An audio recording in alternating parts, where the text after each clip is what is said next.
Bismillahirrahmanirrahim. Assalamualaikum warahmatullahi wabarakatuh. Ya, selamat siang anak-anakku sekalian. Alhamdulillah. Bagaimana kabarnya?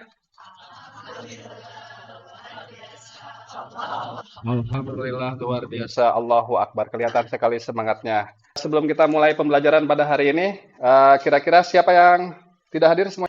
Hadir semuanya. Oke. Baik. Anak-anakku sekalian, pada hari ini di bab yang baru kita akan mempelajari tentang ketentuan fikih mawaris. Nah, sebelum mempelajari ketentuan fikih mawaris, saya minta perwakilan dari kalian untuk memimpin doa sebelum pembelajaran dimulai. Siapa yang memimpin doa? Ya, silakan Kang Gabriel. Baik, sebelum pembelajaran ini dimulai, alangkah baiknya kita berdoa terlebih dahulu. Berdoa dalam hati dimulai.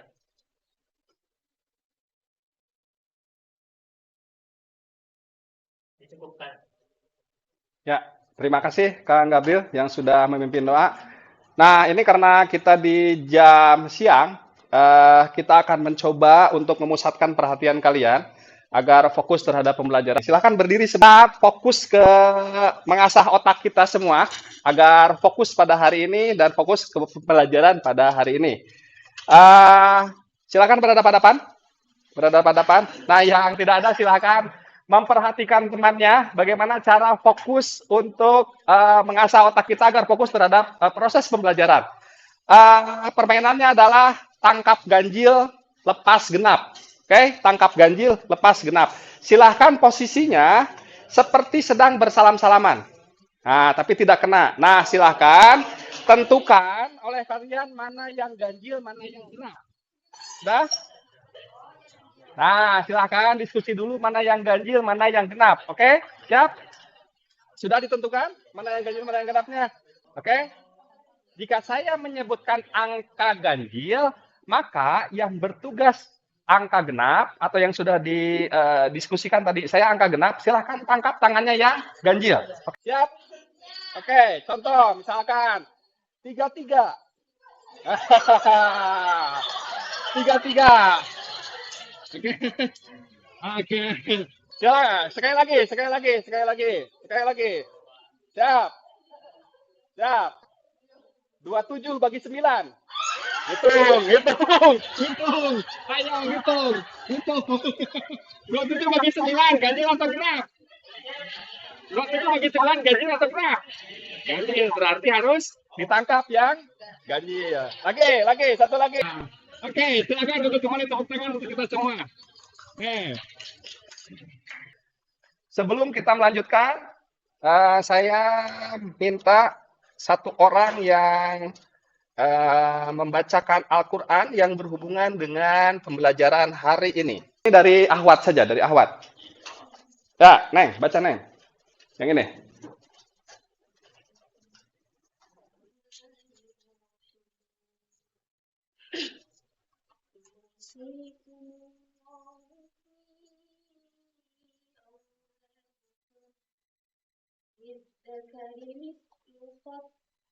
للذكر مثل حظ الأنثيين فإن كن نساء فوق اثنتين فلهن Oke, cukup. Nah, lihat, kalau misalkan nanti kalian baca terjemahannya, maka di sini akan diketemukan angka-angka. Makanya tadi saya mencoba melakukan ice breaking yang berhubungan dengan materi pembelajaran. Contoh misalkan, falahunna sulusa ini 2/3. Kemudian an-nisfu setengah, as-sudusu 1/6. Untuk hari ini, tujuan pembelajaran kita pada hari ini yang pertama, peserta didik mampu memahami dan menerapkan ketentuan mawaris dalam Islam. Nah, kriteria ketuntasan tujuan pembelajaran pada hari ini, jadi kalian akan dianggap tuntas jika peserta didik mampu menjelaskan ketentuan dasar dalam ilmu mawaris. Yang kedua, peserta didik dapat memberikan solusi terhadap kasus-kasus mawaris dengan pendekatan yang adil dan sesuai syariat. Nah, untuk mencapai tujuan pembelajaran, saya ingatkan kembali kesepakatan kelas yang sudah kita sepakati. Yang pertama, saling menghormati teman. Yang kedua, hadir seutuhnya di kelas. Yang ketiga, kelas adalah rumahku. Yang keempat, perbedaan adalah rahmat Allah. Yang kelima, teman sekelas adalah keluargaku, guru adalah orang tuaku. Baik. Nah, sebagai pemantik di pembelajaran hari ini, saya akan memperlihatkan sebuah berita. Ada 2 berita. Nanti silahkan setelah ini kita akan bekerja kelompok untuk memecahkan pertanyaan pemandu atau pertanyaan pemantik yang akan nanti disampaikan. Ini berita yang pertama. Saudara, harta warisan kadang membuat seseorang gelap mata. Baik. Dari 2 video yang tadi saya tayangkan,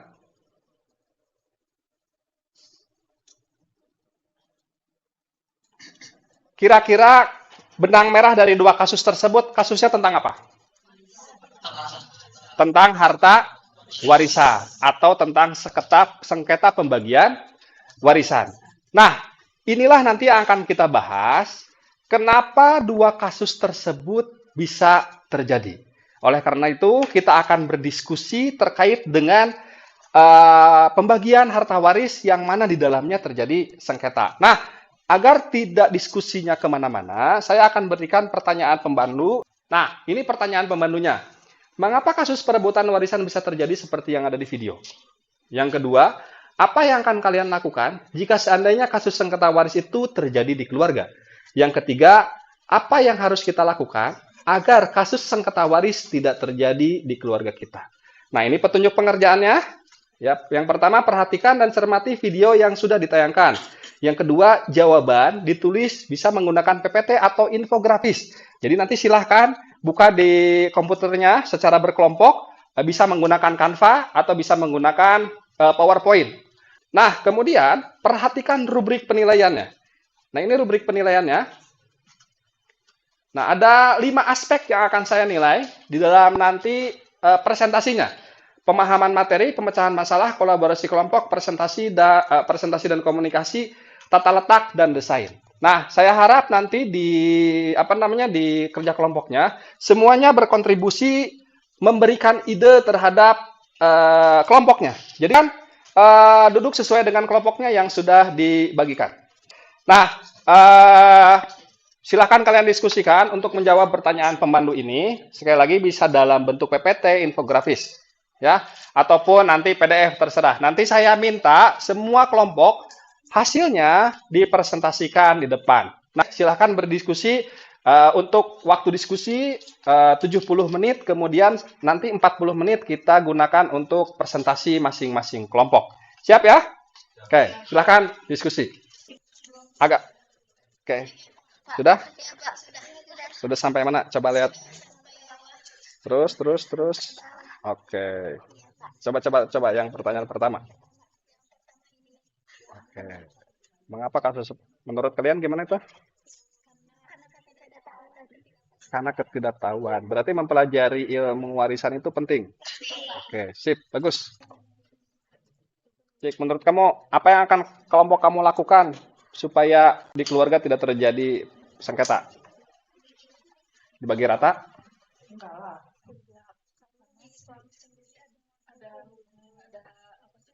Ada bagian masing-masing. Pemahaman kamu pembagian harta warisan itu adil atau harus dibagi rata atau seperti apa? Cowok tuh lebih banyak ya, tapi nanti pas dia jadi punya suami. Nah, jadi kamu nggak apa-apa, kamu mempelajari ini ternyata bagian saya lebih kecil, lebih sedikit dibanding saudara saya yang laki-laki. Iya, karena nanti pas Iya, jalur hungkul. Oke. Apa yang kalian lakukan jika seandainya kasus sengketa? Nah, ini gimana nih? Cik, kalau misalkan di keluarga kamu terjadi sengketa, gimana? Oke, Pak. Paling dari saya sendiri untuk apa yang akan saya lakukan jika seandainya kasus sengketa waris terjadi di keluarga. Pertama, untuk ahli waris sendiri harus mediasi terlebih dahulu pada keluarganya supaya tidak terjadi kesalahpahaman. Karena ketidaktahuan itu sangat membahayakan. Oke, cukup ya, sudah 70 menit. Nah, kita akan presentasikan hasil diskusi kalian.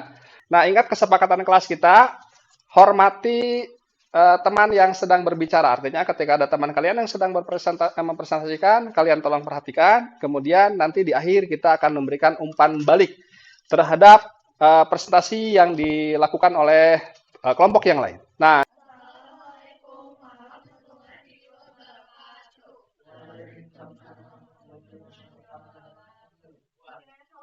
dari konflik ini adalah memahami aturan agar mereka menjadi komunikasi dan mengutamakan keadilan.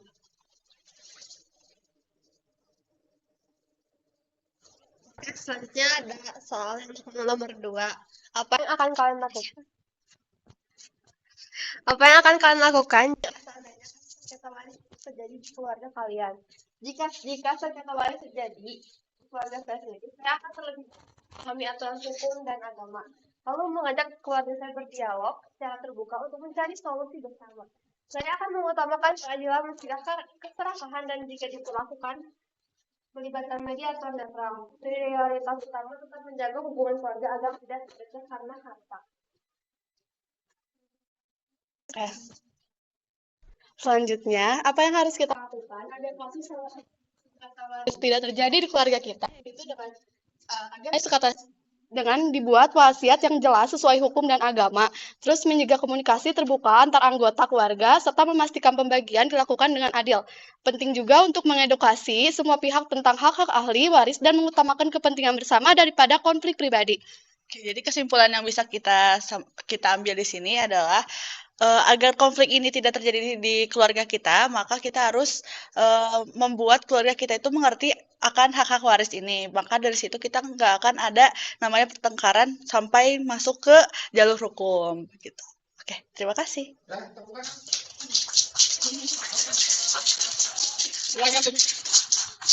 Silakan duduk.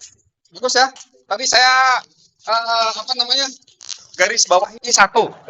Di kesimpulannya bahwa masing-masing dari keluarga harus mengerti haknya dan kewajiban terkait dengan pembagian waris. Ya, silakan kelompok selanjutnya yang Putra, silakan.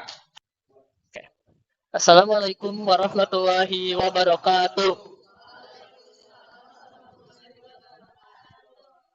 Alhamdulillah pada kesempatan hari ini kelompok kita diberikan kesempatan untuk mempresentasikan terkait fikih mawaris. Tapi sebelum itu, perkenalkan, nama saya Gabriel Fajrian. Perkenalkan, nama saya Noval Azhar. Perkenalkan, nama saya Perpojan Manap. pertanyaan pertama. Nah, mengapa kasus perebutan warisan bisa terjadi? Nah, kasus perebutan warisan itu bisa terjadi, itu dikarenakan kurangnya pengetahuan tentang pembagian warisan sesuai syariat Islam. Selain itu juga, tanpa adanya surat wasiat yang sah atau dokumen resmi yang jelas, ahli waris bisa saling bertentangan dalam interpretasi mengenai pembagian harta.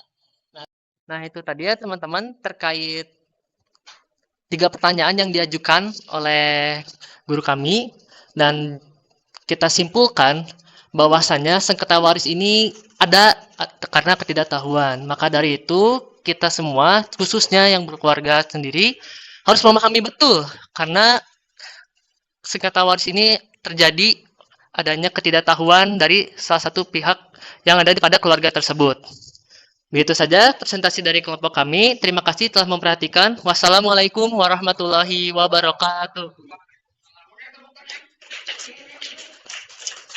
Silakan duduk. Silakan duduk. Bagus. Oke, baik.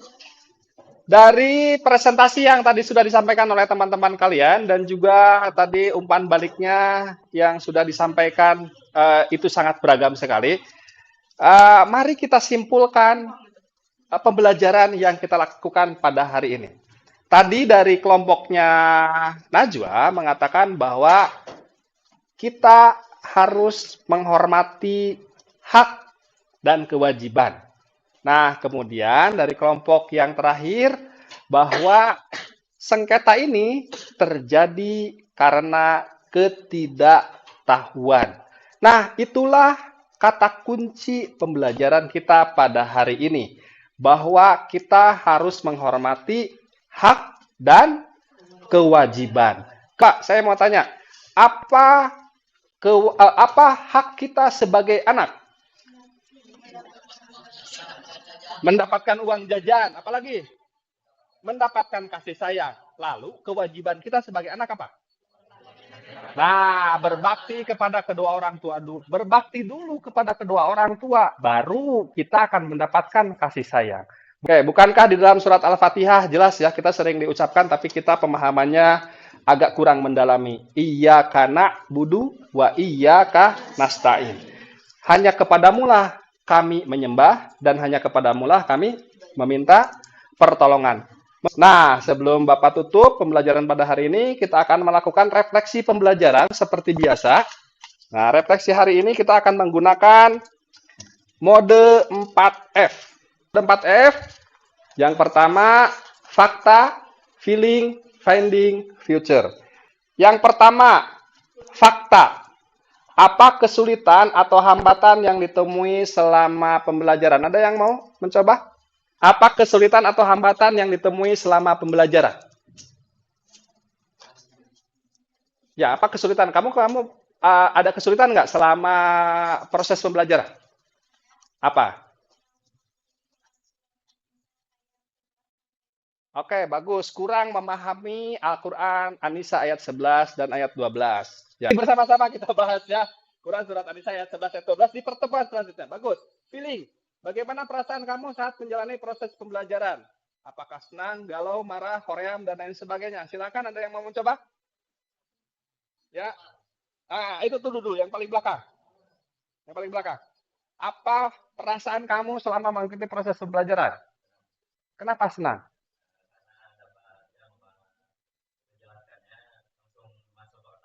Wah, langsung ke otak. Oke, terima kasih. Yang ketiga, finding. Ceritakan apa saja yang Anda dapatkan selama proses pembelajaran. Ada yang mau mencoba? Ya, silakan.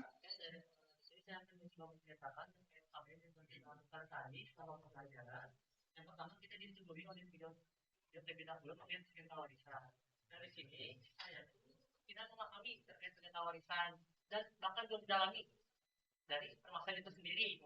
Nah, setelah tadi diberikan pertanyaan pemantik, di sini saya dengan kelompok saya mencoba untuk mendiscover ilmu baru dan disitulah letak keseruannya. Bagus. Kami mengetahui apa saja hak yang harus dilakukan dan kewajiban yang harus dilakukan dan bagaimana warisan ini bisa diberlangsungkan, bagaimana tata caranya dan semacamnya. Oke, terima kasih Kang Gabriel. Kemudian yang terakhir, future. Apa yang akan kamu lakukan setelah pembelajaran hari ini? Ada yang mau mencoba?